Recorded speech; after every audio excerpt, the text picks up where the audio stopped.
E aí galera, beleza? Então, desculpa a voz, um pouco rouco hoje, mas vamos lá, vamos gravar o vídeo, que é o que importa. E esse vídeo de hoje é como sair das dívidas mesmo ganhando pouco, tá?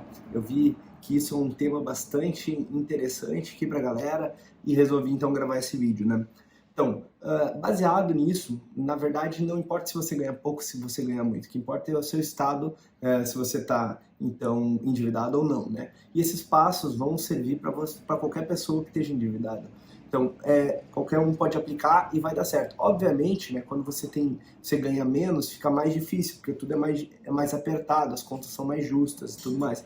Quando você ganha mais, você tem muito gasto com supérfluo.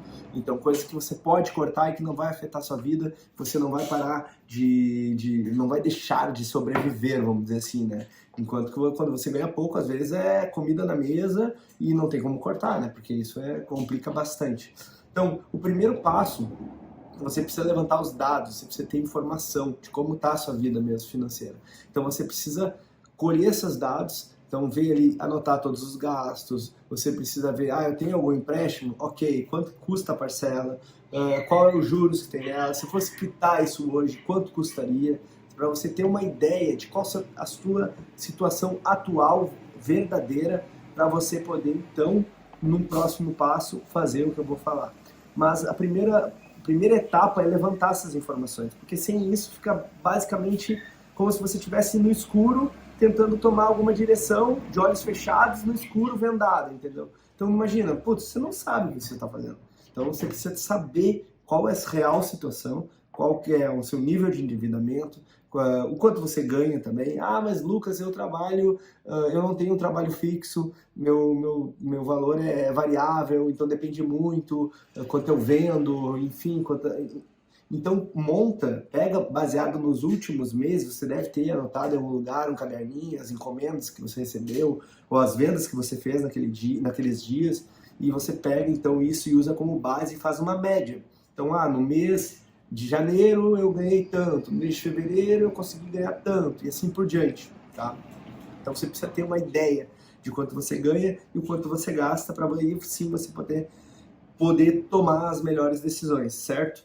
A segunda etapa, então, depois de já ter feito essa primeira, que é de levantar os dados, aí sim vai para um ponto muito mais crítico, que é você parar, olhar nos seus olhos mesmo, na frente do espelho e criar o compromisso de resolver essa situação. Porque se não, é só empurrar com a barriga e aí você pode tomar as atitudes agora, mas em poucos meses tudo retorna e você volta para estaca zero e pior, muito mais chateado porque você tentou e falhou, tá? Então, isso é um ponto importante, precisa haver o compromisso, tanto seu consigo mesmo, como também muitas vezes com as pessoas da família.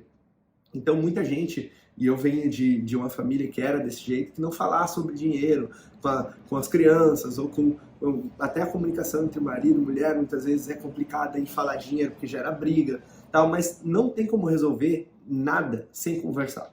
Não existe como. A gente vive nesse mundo aí que está bastante polarizado, né? Mas não existe como a gente resolver nada sem conseguir conversar e expor as coisas, só que tem que ser também de uma maneira objetiva. Então, conversar apontando o dedo, falando mal, xingando e tal, isso não vai levar a lugar nenhum. Tem que ser uma coisa construtiva e produtiva. Então, sentar e falar, beleza, todo mundo errou, nós erramos até agora, vamos então aqui sentar, olhar como está a situação, o que a gente está fazendo de errado, sem apontar dedo, sem xingamento, e vamos assim achar uma solução para daqui para frente a gente trabalhar juntos, em conjunto, para resolver esse problema, né? Então, isso é o caminho correto, né? Então, depois que você diagnosticou, viu essa real situação, você engaja todo mundo, na verdade já no diagnóstico já pode engajar todas as pessoas que você compartilha contas e tudo mais, ou que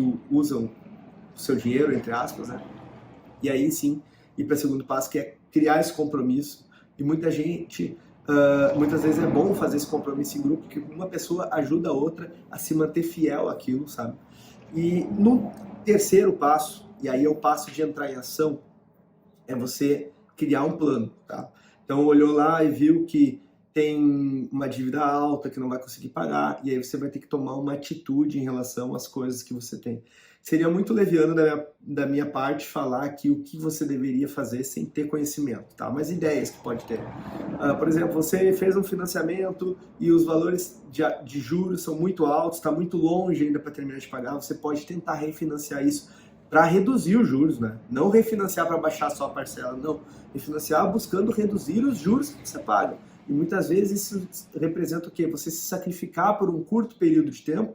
Então ali, vou me sacrificar durante um ano, mas eu pago muito mais rápido esse valor do que se eu ficasse durante 3 anos pagando, pagaria um absurdo de juros e assim não conseguiria, então, melhorar mais rápido, entendeu?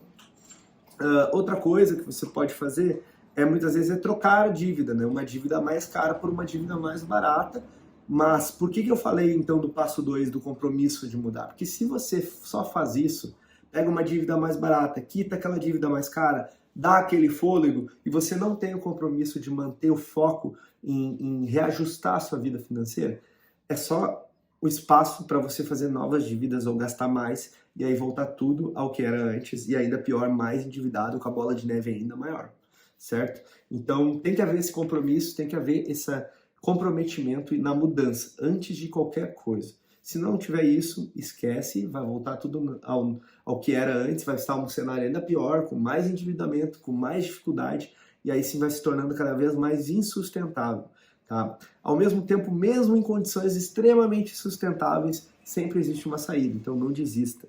Não ache que não existe saída. Pelo contrário, dinheiro a gente dá um jeito de resolver. O que a gente não dá jeito de resolver é saúde, outros tipos de problema. Então, não desista, tá? Existe solução, existe maneira de você resolver qualquer tipo de problema, certo? Então, se você gostou desse vídeo, beleza? Dá um like aí, dá um joinha. Então, encaminha, se puder, para alguém. Deixe seu comentário, vou gostar de saber o que você pensa a respeito.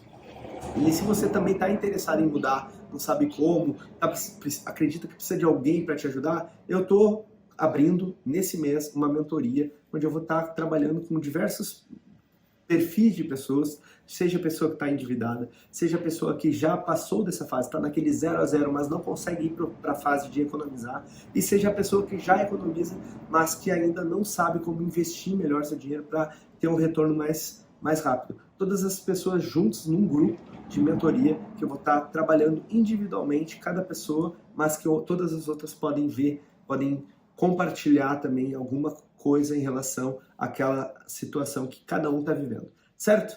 Então, a gente se fala, até o próximo vídeo. Valeu, um abraço!